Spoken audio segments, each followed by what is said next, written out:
और जब तक वो करुणा ना करे, जब तक वो कृपा ना करे, जब तक वो दया ना करे, एक पग भी चलना, हम सोचें कि भगवान की चौखट तक पहुंच जाएं, भगवान के दरवाजे पर पहुंच जाएं, पर एक पग भी चलना बड़ा कठिन है।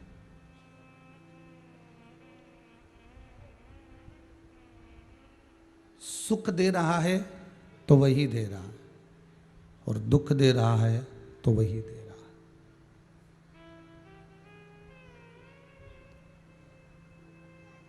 मेरा भोलेनाथ, मेरा शंकर, मेरा त्रिकालदर्शी, मेरा कैलाशी, मेरा विनाशी, मेरा शिव, मेरा विश्वनाथ देकर भी परखता है और लेकर भी परखता है।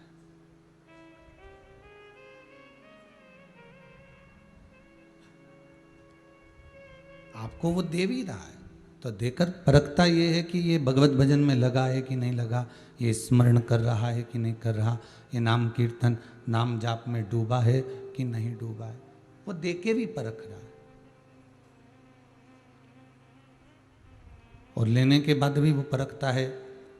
कि मान लो मैंने इससे छुड़ा लिया, इससे मैंने कुछ खींच लिया, इससे मैंने कुछ ले लिया, फिर ये मुझे भजन करना छोड़ा तो नहीं है, कहीं दूसरी जगह भटक तो नहीं रहा है, संसार सागर में कहीं यहां वहां जा तो नहीं रहा। दुनिया के लोगों की एक आदत रहती है, यहां से काम नहीं हुआ वहां चले गए, वहां से काम नहीं हुआ वहां चले गए, वहां से काम नहीं हुआ फिर कहीं चले गए, आखिरी में वो जाते जाते जाते जाते जाते जाते फिर किसी अन्य धर्म में पहुंच जाते, किसी दूसरे धर्म में पहुंच जाते हैं। और जिस धर्म में वो पहुंचते हैं फिर वहाँ थोड़े दिन तक तो ठीक है, आपको अच्छा लगेगा ना लगेगा वो अपनी जगह पर है, पर उसके बाद जीव नष्ट हो जाता है, फिर उस जीव का कोई सुख नहीं रहता।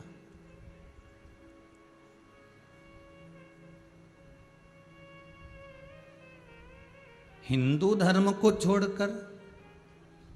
जिस धर्म के अंतर्गत स्वयं राम जी महाराज प्रगटे हैं, जिस धर्म के अंतर्गत स्वयं भगवान कृष्ण प्रगटे हैं, जहाँ स्वयं परमात्मा का निवास है, ऐसे हिंदू धर्म के भीतर अगर हमारा जन्म हुआ है तो भगवान को बहुत बहुत धन्यवाद देना कि तूने अच्छे धर्म में हमें पैदा किया। इस धर्म के अंतर्गत हम किसी की बलि नहीं चढ़ाते, इस धर्म के अंतर्गत हम किसी को हम अपयश नहीं देते,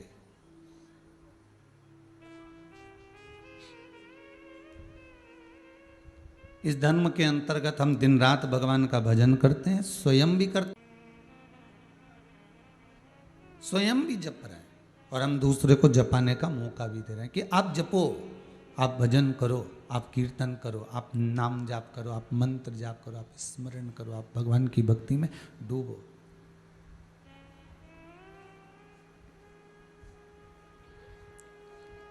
सारी इंद्रियों में सबसे विचित्र इंद्रिय है नेत्र, और ये नेत्र रूपी जो इंद्रिय है ना, ये किसी न किसी रूप में हमको भटकाने का प्रयास करती है, और जब ये इंद्रिय भटकाती है तो मन को भी विचलित कर देती है।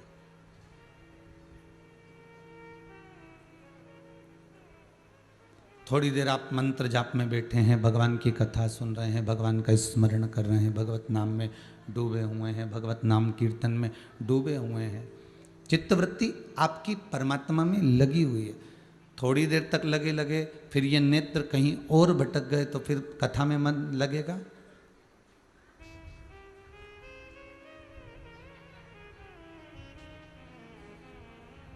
एक श्रवण, एक नयन, तीसरे नंबर पर है ये मुख, ये तीसरे नंबर पर आ गया। मेरे राघव जी महाराज, मेरे राम जी महाराज ने, मेरे ठाकुर जी ने, मेरे राघव जी ने शबरी अम्बा को जब ज्ञान उपदेश दिया तो सबसे पहले ये कहा कि प्रथम भक्ति संतन कर संगा, और दूसरी रति मम कथा प्रसंगा, संतों के सानिध्य में पहुंचकर कुछ सत्संग किया जाए।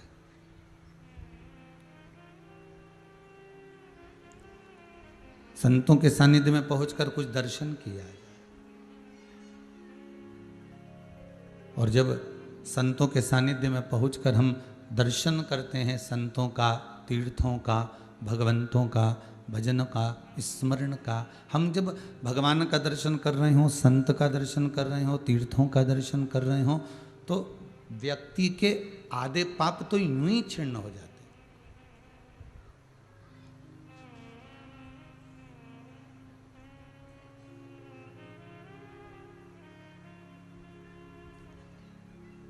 ना जाने कितने पाप तो व्यक्ति के यूं ही चले जाते।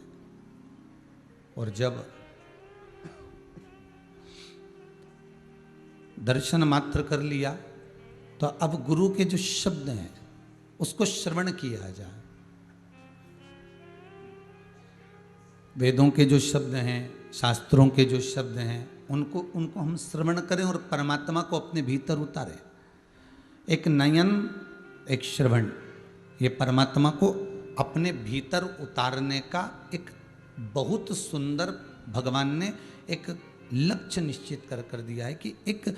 तत्व निश्चित कर दिया है कि आप इन नेत्रों के द्वारा, आप इन भगवान के श्रवण के द्वारा आप भगवान को अपने भीतर उतारो।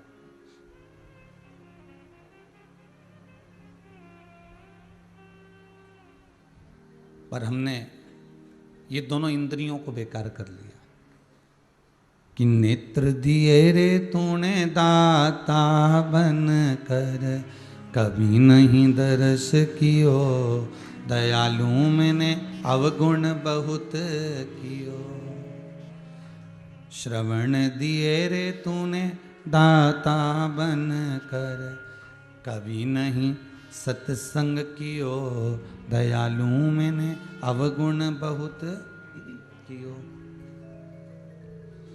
मुख तो दिया रे तूने दाता बन कर, कभी नहीं भजन कियो, दयालु मैंने अवगुण बहुत कियो। फिर संसार सागर में आने के बाद हमने करा क्या? तो इस संसार सागर में आने के बाद हमने एक काम करा कि कोरा कोरा कागज, काली काली शाही, 10 को 20 कियो, दयालु मैंने अवगुण बहुत कि। इस संसार सागर में जन्म लेने के बाद, ये मानव का शरीर मिलने के बाद, ये मनुष्य की देह मिलने के बाद में हम परमात्मा से केवल हमने कुछ मांग कर एकीकृत किया, केवल हमने जोड़ा है।